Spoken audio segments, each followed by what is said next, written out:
the right spirit should be reverent. Exodus chapter 3, verses 5 through 6. Moses is told, take off your shoes. The ground you're standing on is holy ground. What is God trying to impress upon the mind of Moses? It appears instantly it's that you shouldn't approach me lightly.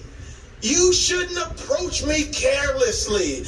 Moses says, I will turn and I will see, wow, this bush is burning but not consumed. And I don't know, because it's not revealed in the text, but maybe Moses saw it and made a beeline straight toward it. And at some point on his way, God calls his name, Moses, Moses. I imagine Moses stopped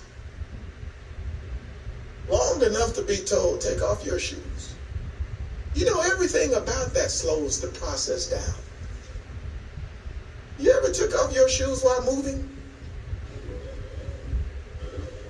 Chances are real good you stop. Chances are real good if it's a voice talking to you out of a fire that's burning but not consumed, you are now cautious in your stopping, in the removing of your shoe. And maybe you're approaching now, if at all, far more slowly, far more reverently, far more cautiously as you approach.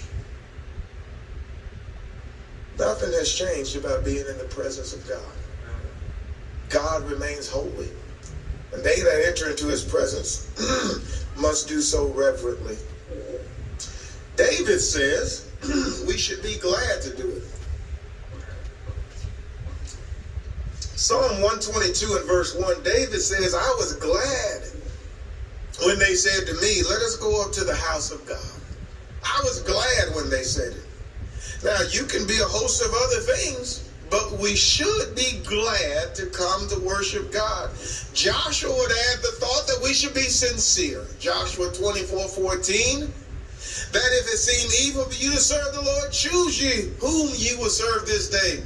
He said, but you should do so. Serve the Lord with sincerity and truth, Joshua says. Jeremiah says we should be holy.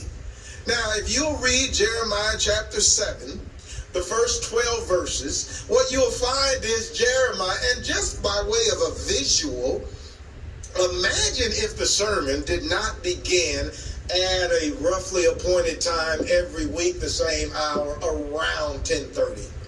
And imagine if you didn't have sort of in your mind a preconceived notion as to when the sermon would end, roughly 30 to 45 minutes, 45 on the outs.